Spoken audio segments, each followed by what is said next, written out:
It is my birthday week, and yes, I said week. I said birthday week. I'm a firm believer that if you're an adult person and your birthday falls on a weekday and you have to go to work, you're allowed to take the full week so that you can experience some amount of childhood whimsy and joy around your birthday. Because it's not fair that you should have to wake up super early in the morning, go to work, come home, maybe get a slice of cake at night, and that's it. No. I will be doing stuff this weekend. And so, since I didn't have a birthday, instead of had a birth week, I am going to do my little annual self-portrait. I'm going to take you guys through it, and then I'm going to show you what I did the week of my birthday. If you're new here, you may not be aware that every year on my birthday, I do a little self-portrait. I think it's fun, and I think it's really helpful for a lot of different things. It helps me practice portraiture. It helps me commemorate the year. It helps me celebrate the little things like my birthday. I feel like the older you get, the less there is to do on your birthday, so it kind of feels like boring if you don't do, I guess, a socially acceptable thing on your birthday, like go to a bar or go to the club. And those are two things that I don't enjoy. I would like to have almost like a kid's birthday. Like I want to do fun things. I want to have some cake. I think adulthood takes a lot out of you. It takes a lot of the whimsy, a lot of the joy of celebrating your birthday, because you may be working that day, which I was. And so I like to celebrate by taking the time out of my day to draw myself. I decided to do 2 little portraits this year since I wasn't going to go all out. And one of them was at least me attempting to draw myself in the Arcane style. And the other one was me in my usual style, trying to practice different expressions. I think a lot of artists struggle with doing self-portraits where they're not fully like blank-faced or anything, because they don't want to zero in on their so-called imperfections or anything. But I actually think that drawing yourself, even if it's just once a year, really helps you get over these kinds of things, because you start to see yourself the way that you would any other person, and you don't see them as flaws anymore. You kind of just see them as character design elements. Like now I am trying to practice drawing teeth more often because I have a little snaggletooth, and I think it's a really cute feature, and I want to be able to draw it more, especially because teeth are hard, and I don't usually draw myself smiling, not because I'm insecure about my smile, but because drawing teeth is hard. Really happy with how both portraits came out, but I'm going to be really honest with you guys. I spent less time working on it this year because I wanted to draw something else for my birthday. I think most creative people can probably relate to the idea of spending a long time at work, but still trying to find the motivation to draw something, even if it's just personal art, by the end of the day. And that's what I've been kind of forcing myself to do, because my birthday fell on a very fun little prompt for Arcane Whimsy Week. I know a lot of people left Twitter, but unfortunately for me, I am a fandom girl and I refuse to leave it, because where else am I going to learn about fun art prompts? For Arcane Whimsy Week, I really wanted to be able to post something on the day that was time travel. Did I finish everything by that day? No, but I did finish something, and I'm just really proud of myself for doing it, even if it was on my birthday after eating some cake. Oh, and I like to theme all of my birthdays, and I couldn't think of anything for this one other than dinosaurs, so little dinosaur cake. I don't really have much footage from that day. This is actually from Friday, but I do have a time lapse that I can share. For Whimsy Week, even though a lot of them were really cool prompts, I really zeroed in on time travel because I knew that I was going to have a really busy just month entirely. You'll see more about that when I post the vlog. But I decided that I was really only going to be able to participate in one day. I have ideas for the other prompts. When I'm going to make them, who knows? But I decided to zero in on time travel because it gave me an excuse to draw my girls in period piece clothing. I love any excuse to take a character that I already love and dress them in historical fashion, but especially if that character is Caitlin Kierman. I'm already kind of obsessed with her, in case you can't tell, but I think that her aesthetic within the show is so easy to translate into different time periods. Because Arcane as a whole takes so much inspiration from different periods in history, it's really easy to look at historical clothing and think of a specific character within the show and how they would wear it. I mean, I literally have a Pinterest board that's just dedicated to dividing up the characters in sections, and I put clothing that I think they would wear so that I can draw them in the future. Have I drawn most of them? No, but it's a fun thing to do because it's so easy, especially with a character like Caitlyn, to come across random historical fashion or modern clothing based on historical fashion and go, that's such a Caitlyn Kierman outfit, and put it on the board.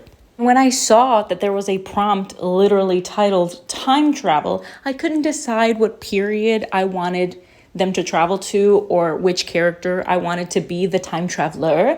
And so I decided that I didn't have to decide, and I can draw both of the girls in 3 different time periods.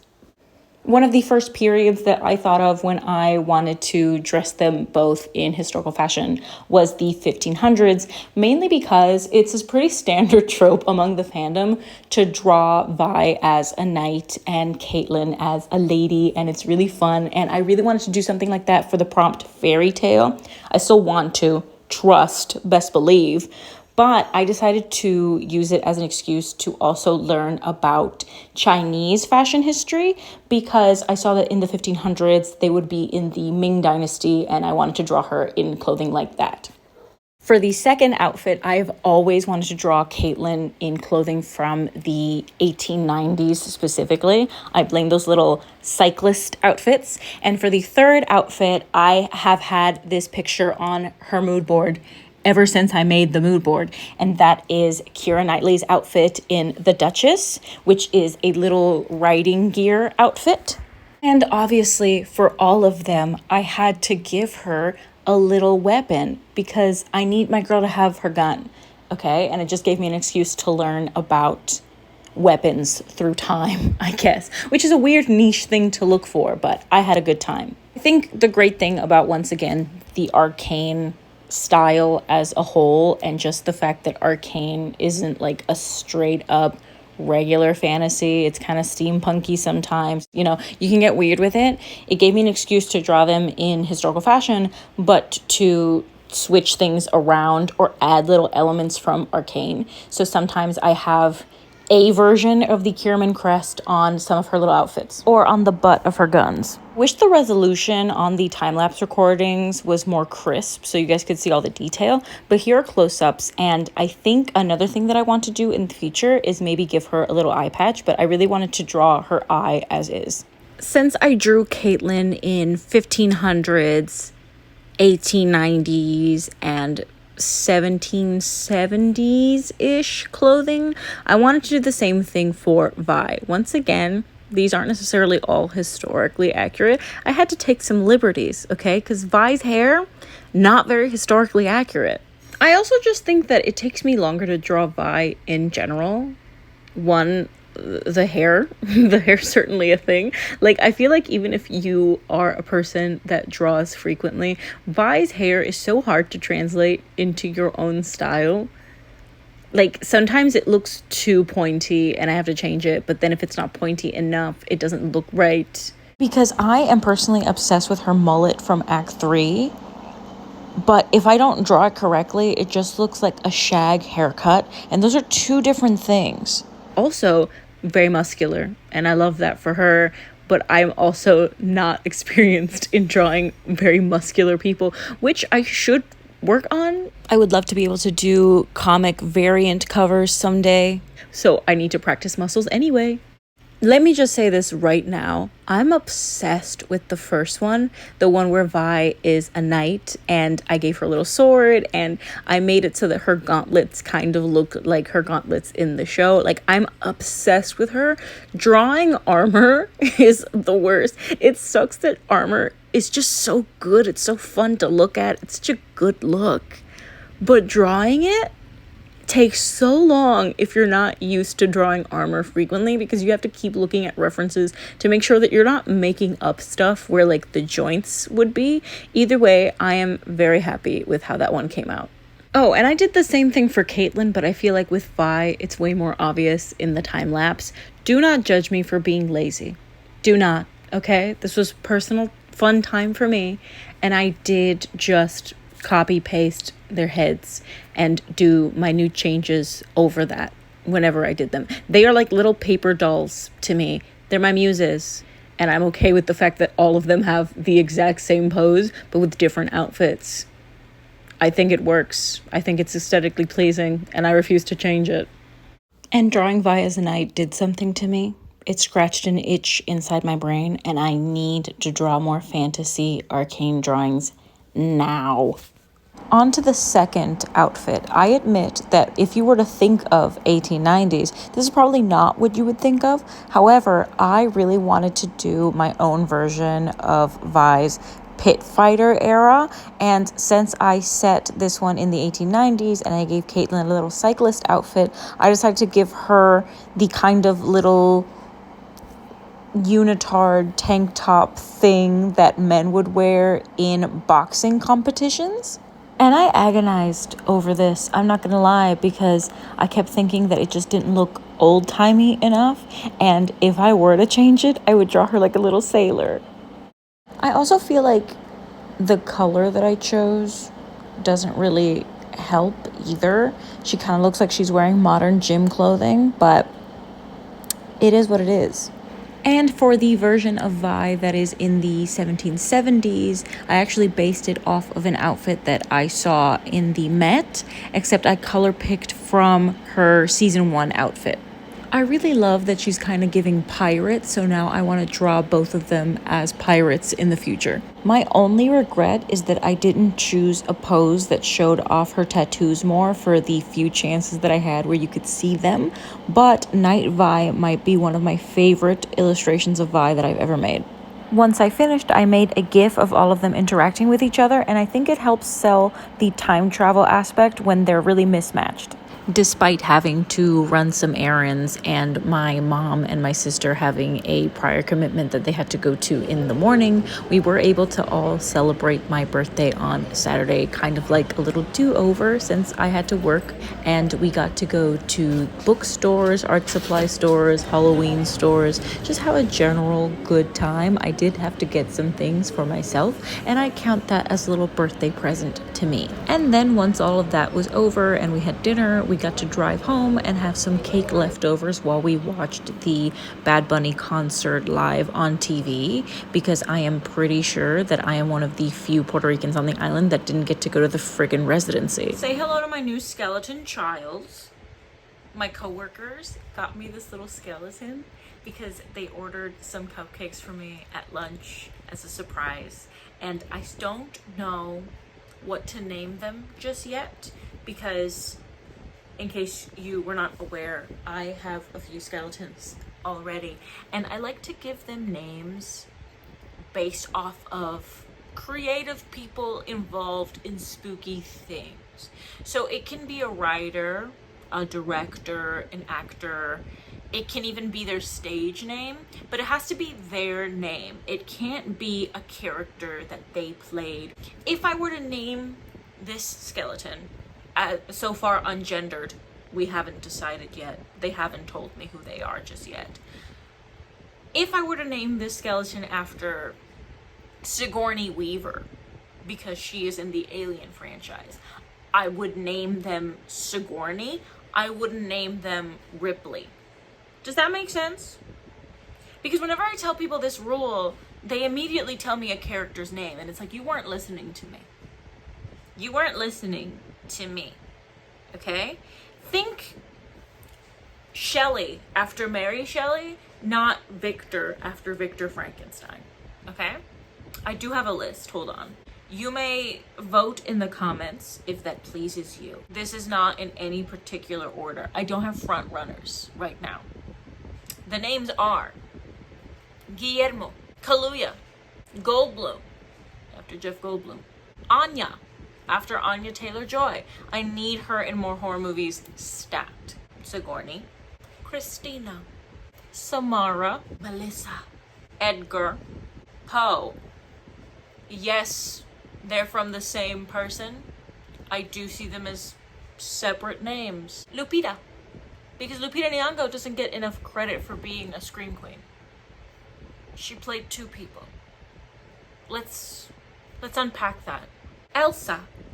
Eva. Demi. Mia. I'm naming her Mia after this Mia, but we can also think of this Mia. Anton. I miss this boy. Doug. I'm not gonna lie. Doug is a hard name for me because when I'm picking names, a lot of the suggestions, while people whose work I enjoy, sometimes the name by itself isn't a good name to me to name a skeleton. Like, love Christopher Lee. I don't want to name my skeleton Christopher. So Doug, I feel like this could be a Doug, perhaps. But Doug for me gives weird skeleton. Like, something about the skeleton has to be a little funny, goofy to be named Doug. Winona. Gina. G-E-E-N-A. Shelley. Boris. I'm your host, Boris Karloff Jr. Please help me decide who this is. Thank you. Also, I don't particularly like to do hauls unless like I bought stuff myself, but I do have some like updates because I think it's interesting. Number 1, I got some spooky books. I got some spooky books for spooky season, which I think is when my motivation to read, it's at its highest peak, at least it was last year. And so I'm hoping to read a few books that maybe, hopefully I can talk about in the future. One book in particular is not really spooky that I know of. It is a children's book. When I made my Wizard of Oz video, I asked for fairy tale or children's fantasy suggestions, and a lot of people said The Princess and the Goblin, so I got that one. I am hoping to read a little bit of it today. Finally got the Locked Tomb series, and I feel like I'm either gonna love this or be really disappointed by it because people were hyping it up to me so much, but I'm genuinely very excited. The back of this one says, "The necromancers are back and gayer than ever." I'm expecting greatness. I also treated myself to some pens when I went to the art store, and I can't wait to journal in my sketchbook and finally include the art that I made for my birthday this year, because if I make something digitally, I like to cut it out and print it and make like a little journal spread. I have a really stupid plan in mind for these two, because when I made this one, I was originally going to do it in my sketchbook, but then I decided to just do both of them digitally because I didn't have time or the space to use my materials that week. You know, I made some choices, but I want to print this one out because I have some like word or letter stickers, and I wanted to put OSHA certified on top of my head. And I can't wait to print these two out like little paper dolls.